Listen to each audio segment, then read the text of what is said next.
Bom, vamos lá, hoje a gente vai falar de navegação. E aí, o que eu devo levar na minha viagem? Mapa impresso, GPS ou só o celular resolve? Hoje a gente vai falar um pouquinho disso.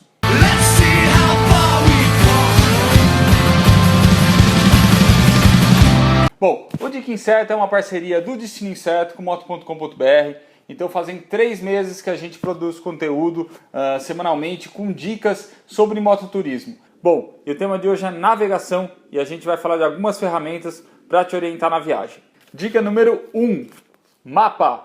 Bom, o bom e velho mapa continua sendo muito útil. Eu sei que existe muito saudosismo, principalmente da turma da minha geração para trás, que usou muito mapa, não tinha GPS em celular ainda, não tinha nem celular direito.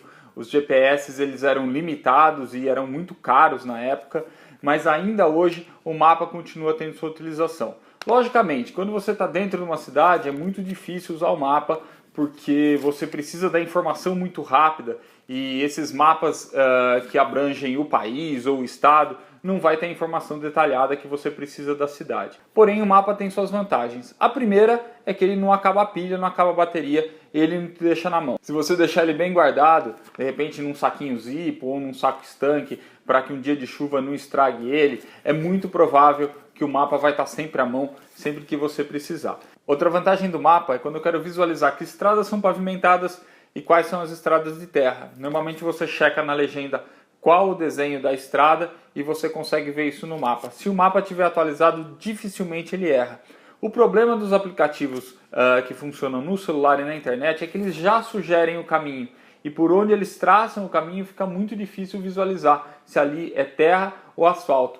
Mesmo o GPS físico, quando você programa ele para evitar a terra, se você tiver um trecho muito pequeno de terra e tiver que dar uma volta muito longa para chegar por asfalto, é muito provável que mesmo que você tenha setado para ele não fazer o trecho de terra, ele vai jogar por terra.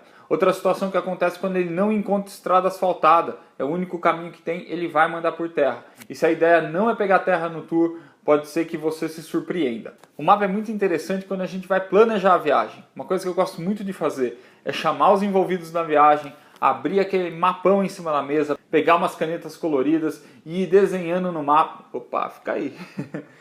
Pegar umas canetas coloridas e ir desenhando no mapa os caminhos que a gente vai fazer, anotando os pontos interessantes. Outro benefício legal desse encontro antes da viagem é que todo mundo se atualiza dos caminhos e fica mais inteirado. De repente alguém com o Google Maps ali aberto, checando as distâncias, validando algumas informações, também é interessante, é complementar. Mas o mapa aberto ali em cima da mesa, as pessoas rabiscando e essa interação com o mapa é sempre muito interessante. Dica! Quem viajou comigo sabe, no café da manhã eu sempre desço com o meu mapa impresso. Enquanto eu como meu pão na chapa, café com leite, tomo café da manhã ali na pousada, eu abro o mapa na mesa e eu vou checando os caminhos e tudo mais. Olhar no mapa ajuda a gente a mentalizar os roteiros. No GPS no celular, via de regra a gente plota ali o destino, manda seguir e raramente a gente pega e olha o caminho que está fazendo. E isso não é interessante porque muitas vezes existem roteiros muito interessantes e a gente seguir simplesmente a indicação do GPS, a gente pode estar perdendo um atrativo muito legal na estrada.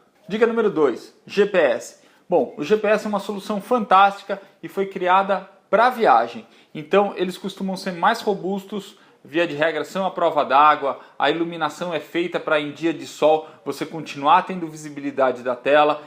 Alguns como esse daqui são à prova de queda também e se eles ficam bem instalados na moto, ele sempre vai ter bateria e ele sempre vai estar preparado para te atender no meio da viagem. Normalmente você consegue operar ele com a luva, os botões são bem grandes, apesar de não ser interessante durante a viagem operar o GPS, ele tem recursos que facilitam a utilização durante a viagem. Dentro desses recursos ele consegue encontrar rapidamente postos de gasolina e atrativo durante o caminho, tem recurso para voltar pelo mesmo caminho que você foi e os mais modernos eles pareiam com a internet do celular e dão informação também de trânsito, de tempo e tudo mais. De qualquer forma, os GPS eles vêm evoluindo devagar, enquanto os apps de celular vêm evoluindo rapidamente. Então eles costumam ser um pouquinho atrasados no que diz respeito à atualização. Eu tenho alguma dificuldade às vezes em encontrar algumas rodovias, mesmo rodovias pavimentadas, mesmo mantendo o mapa atualizado. O legal do GPS é que ele é pensado para viagem. Então é muito fácil trabalhar com coordenada com ele. Coordenada funciona muito bem. Também é muito fácil conforme você viaja e guardando os pontos por onde você passou e você consegue visitá-los facilmente. E os GPS eles vêm com software que você pode montar a viagem no computador antes mesmo de sair de casa. O problema é que esses softwares não são tão lógicos, tão amigáveis quanto um Google Maps, um Waze, esses que a gente está mais acostumado no dia a dia que a gente usa no carro. Mas de qualquer forma na internet tem bastante conteúdo para você aprender a tirar o máximo dos softwares e também baixar outros mapas e tudo mais. Dica: não deixe para aprender a usar o GPS durante a viagem. Antes da sua viagem longa, aproveite os finais de semana para fazer passeios menores e usar os recursos ali do GPS, de repente dentro da cidade também.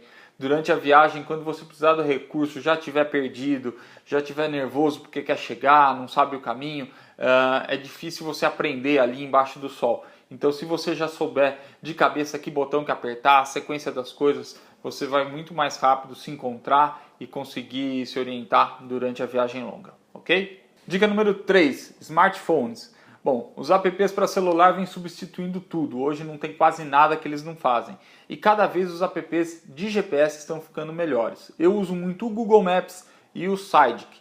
O bacana desses dois aplicativos é que você consegue baixar os mapas offline. O Sidekick eu já mandei baixar o mapa do Brasil inteiro, então sempre que preciso o mapa já está lá pronto para usar. Já o Google Maps é necessário baixar por trechos. Então ele define lá a área máxima que você consegue baixar, você coloca a região que você pretende viajar e baixa, e esses mapas duram um mês mais ou menos, 30 dias. Eu acho um pouco chato essa questão de baixar mapa durante a viagem. Então se eu não tenho internet no lugar que eu vou fazer a busca, eu já conto com o Sidekick para me ajudar.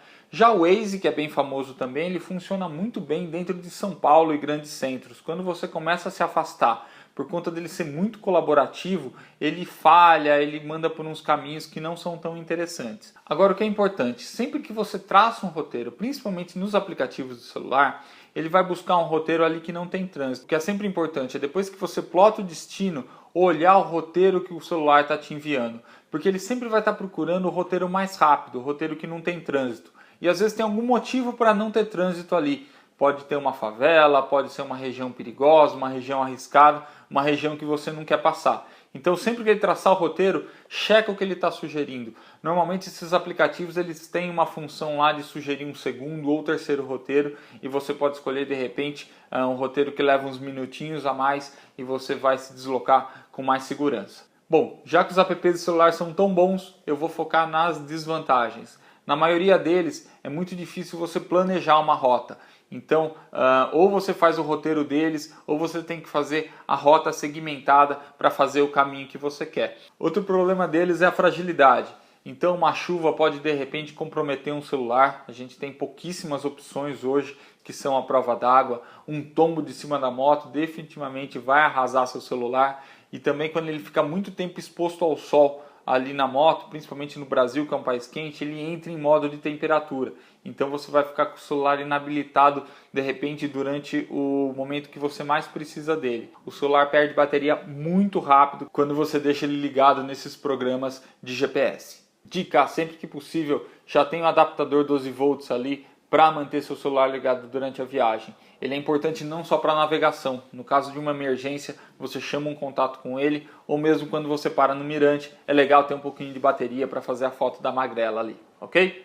Dica número 4, placas. Isso mesmo, elas continuam lá. A gente cada vez usa mais os recursos do GPS e do celular e a gente vai esquecendo de olhar para as placas na estrada. E as placas elas são extremamente confiáveis e você pode contar com elas. Eu não sei se vocês já repararam, mas sempre que a gente passa uma cidade, vem uma placa com a distância para as principais cidades. Então é só dar uma olhada no odômetro da moto e com um pouquinho de matemática a gente tem todas as distâncias que a gente precisa para os próximos destinos. E essas contas na estrada às vezes são um bom passatempo para uma viagem longa que a gente está sem muito o que fazer dentro do capacete. Outras placas que eu acho muito interessantes são aquelas placas marrons de destinos turísticos. Então você tem roteiros muito legais ali, Mirante, Cachoeira, cidades históricas. De repente a gente está tão focado no GPS ali pendurado ou no console do carro ou na moto e a gente deixa de visitar alguma coisa. Eu mesmo, sempre que eu vejo aquela placa marronzinha e tem um pouquinho de tempo, eu desvio e vou conhecer um lugar novo. E já conheci bastante lugar legal nessa brincadeira. Dica número 5, informação local. Isso é um recurso que eu utilizo muito. Eu não tenho aquele problema de orgulho que eu tenho que saber o caminho, não posso perguntar para ninguém. Eu sempre paro as pessoas na cidade, pergunto, aproveito para puxar uma conversa. De repente você conhece algo que você não estava procurando e já está ali do teu lado para ser visitado. De repente você conhece uma pessoa nova, faz uma amizade também. Então falar com as pessoas no local é sempre muito interessante. Ninguém melhor que eles para saber o que está aberto, o que está fechado, o que está funcionando. Por mais que a internet seja rápida nas atualizações, a informação local é sempre mais atualizada. Um local muito bom para pegar informação são as praças de pedágio. Então, enquanto eu tiro a luva, eu conto as moedinhas ali para pagar o pedágio, eu sempre aproveito para checar com o cobrador as condições da estrada na frente, onde tem um lugar gostoso para comer ali. E eles, como são da região, estão em contato com todo mundo que está passando ali, eles têm bastante informação atualizada do que está acontecendo na estrada. Além do que, eles são normalmente muito prestativos, eles passam ali o dia inteiro e um pouco de conversa é bom para eles e é bom para a gente também que já está há muito tempo em cima da moto para quebrar aquele marasmo da estrada. Dica, quando vocês forem perguntar informação, tomem cuidado com quem vocês estão perguntando. Tem muita gente de bem no mundo, mas tem gente mal intencionada também. Então, se for necessário, perguntem, mas mintam depois a respeito de para onde vocês vão dormir ou onde vocês vão comer. E sempre validem a informação depois, quando vocês tiverem a oportunidade. Dessa forma, de acordo com a região que você está passando, você evita de tomar um susto. Fique de olho aberto. Bom, e aí? Falei, mas o que eu faço quando eu for viajar? Bom, eu uso todos os recursos. No café da manhã que eu comentei com vocês, eu desço com o meu mapa, eu checo a viagem no meu mapa, isso é ótimo para eu ter o mapa na minha cabeça. Depois eu pego o celular, traço por ali para ver o horário e ploto essa informação no GPS, se eu já não fiz isso em casa. Então de manhã, em 15 minutinhos ali durante o café, eu já vejo todas as possibilidades e normalmente eu deixo o GPS preso na moto já com o mapa e o celular ligado com o mapa também. Então se acontece algum problema que o GPS erra ou o GPS não consegue recalcular o caminho, o mapa já está ali pronto. E durante a viagem eu tento olhar o mínimo possível para o GPS. É importante a gente olhar para a estrada e para isso estão as placas ali. Então o GPS acaba sendo um suporte para mim quando eu fico inseguro em relação a alguma placa. E sempre que eu chego no posto de pedágio ou em algum lugar que eu vejo alguém interessante, alguém amigável, eu aproveito para sentar do lado, conversar um pouco, fazer uma amizade nova e me inteirar do que está acontecendo ali na região. Ok? E você, qual o recurso preferido quando você pega a estrada de moto?